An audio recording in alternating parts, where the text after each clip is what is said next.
Hi, this is Mr. V, and in this video we are going to look at terminating and non-terminating decimals.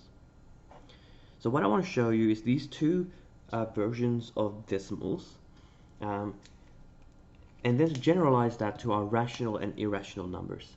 So let's start with the fraction 5/8, and the way I'm going to do this is I'm going to do this in my long division format. So 5/8 means we have the number 5 that is being divided into 8. And straight off bat we know, well, 8 doesn't go into 5. So we know we're going to be dealing with a decimal number. I'm going to make this 0 point, and we're going to do our working. So I'll bring down an extra 0 now. How many times does 8 go into 50? Well, times table of 8 on the side. 8, 16, 24, 32, 40, 48, 56. Alright, so 48 seems to be the biggest one we can put in there. That's 1, 2, 3, 4, 5, 6 times 80, so 0.6. And I have a remainder of 2. So 48 minus, I have a remainder of 2. And I'm going to bring down an extra 0 for my next decimal place. And the largest decimal I can work with here is 16. Right? 8, 16, 24. 16 is the biggest one, which is 2 times 8. So 2 goes up the top. 16 minus 20 minus 16 is a remainder of 4.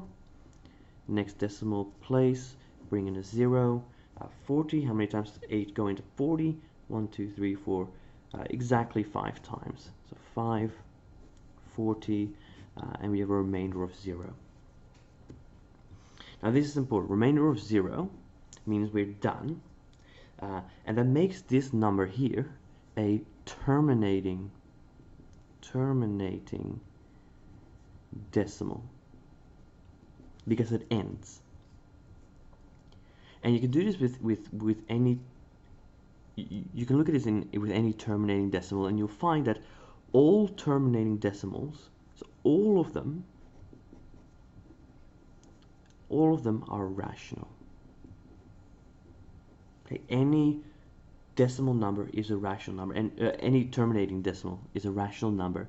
And the simplest way to prove that is, well, if I have the decimal 0.625, well, I could simply turn that into 625 divided by 1,000, and simply adjust this bottom fraction by how many decimal places I need to move until I get to the end. So that works.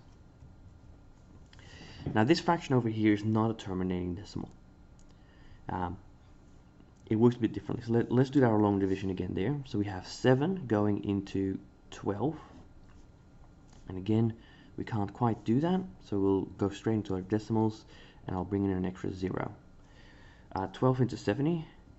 Now, again, I like doing my little times table down the side, so I can just go in and check. 60, 72, okay, that goes above. So 1, 2, 3, 4, 5 times does 12 go into 70, and I'm going to have a remainder of 10. Sorry. Bring my next decimal, 0, 100. All right, I have to go a few more. 84, 96, 108. All right, so 12 can go into 100. 1, 2, 3, 4, 5, 6, 7, 8 times. So 8 goes up the top here. Let's cover up my mistake there. 96. 100 minus 96 is 4. Bring down my next decimal, 40, and that's 36, it looks like, is my closest one, which is 3 times. 36, 40 minus 36 is 4. Bring in my next decimal, 0. I know 36 is my largest one because we just did it, which is 3. Remainder of 4. Add in the next decimal, 0, 36 again, and I think you can start seeing the pattern. We can keep doing this over and over and over, but we're just going to keep getting the same decimal, which is 3. So the way we write this is 0.583, and I'm going to put a dot above the 3. And that represents that 3 just keeps going forever. And the fact that it keeps going forever, that this 3 repeats forever, that's what makes this a recurring decimal. It occurs again and again and again. We keep having this 3 happening over and over and over and over and over.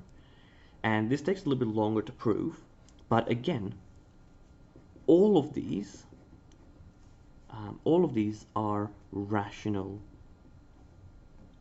numbers. Anything that has a repeating decimal, or maybe 1 or 2 repeating decimals, all of these end up being a rational number. It's kind of trippy like that. And that is how we can determine whether a decimal is terminating or non-terminating.